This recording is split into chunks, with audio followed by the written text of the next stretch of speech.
Bismillahirrahmanirrahim. Assalamualaikum warahmatullahi wabarakatuh. Perkenalkan, nama saya Asmira dari kelas PAI 3D dengan NIM 2210126. Di sini saya akan menjelaskan mengenai teori belajar konstruktivistik.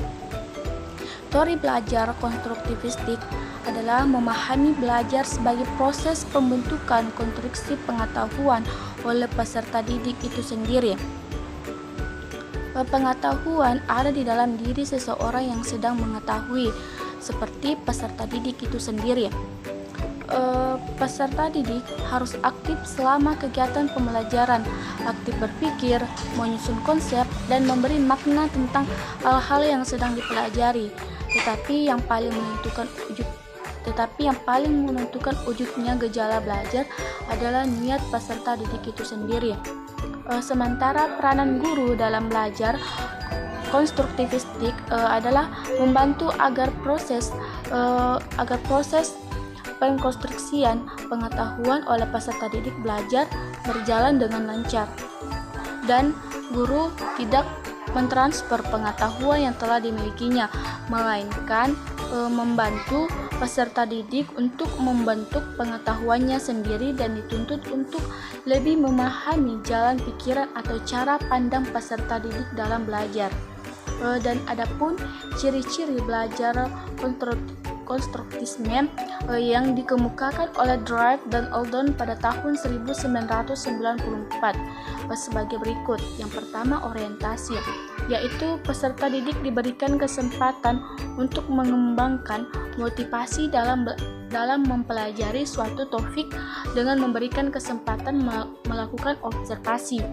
Yang kedua, elitasi, yaitu peserta didik mengungkapkan idenya dengan jalan berdiskusi, menulis, membuat poster, dan lain-lain.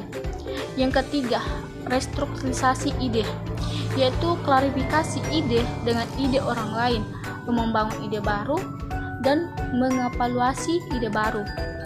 Yang keempat, penggunaan ide baru dalam setiap situasi, yaitu ide atau pengetahuan yang telah terbentuk perlu diaplikasikan pada bermacam-macam situasi. Yang terakhir, Drive, yaitu dalam mengaplikasikan pengetahuan, gagasan yang ada diperlukan revisi dengan menambahkan atau mengubah.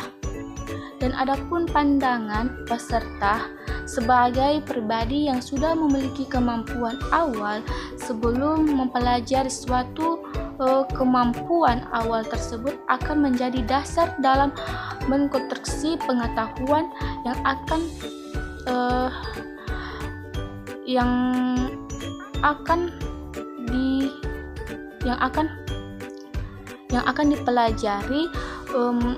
dipelajari dan menjadi dasar dalam pengetahuan yang baru. Oleh sebab itu, meskipun kemampuan awal tersebut masih sangat sederhana atau tidak sesuai dengan pendapat guru, sebaiknya diterima dan dijadikan dasar pembelajaran dan pembimbingan.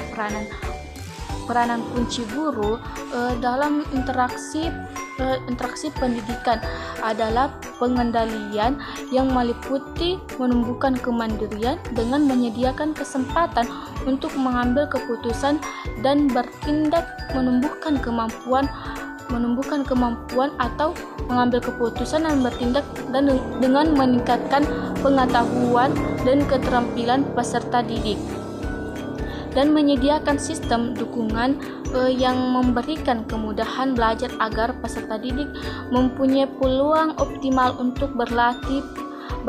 Pandangan konstruktivistik mengemukakan bahwa lingkungan belajar sangat mendukung munculnya berbagai pandangan dan interpretasi terhadap realitas konstruksi pengetahuan, serta aktivitas-aktivitas lain yang didasarkan pada pengalaman. Hal ini memunculkan pemikiran terhadap usaha mengepulasi belajar konstruktivistik. Pandangan konstruktivistik mengemukakan bahwa realitas ada pada pikiran seseorang manusia, mengkonstruksi dan mempresentasikannya berdasarkan pengalaman konstruktivistik mengarahkannya kepada perhatiannya pada bagaimana seseorang mengonstruksi pengetahuan dari pengalaman, struktur mental, dan keyakinan yang digunakan untuk merepresentasikan objek dan peristiwa. Teori belajar konstruktivistik mengakui bahwa peserta didik akan dapat merepresentasikan informasi ke dalam pemikirannya hanya pada konteks pengalaman dan pengetahuan mereka sendiri pada kebutuhan latar belakang dan minatnya. Guru dapat membantu peserta didik mengonstruksi pemahaman representasi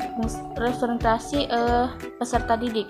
Dan adapun konsep konseptual dunia interaksi simulasi belajar, pandangan konstruktivistik guna untuk goal-based evaluation yang suatu konstruktivistik untuk mengatasi kelemahan evaluasi pada tujuan spesifik.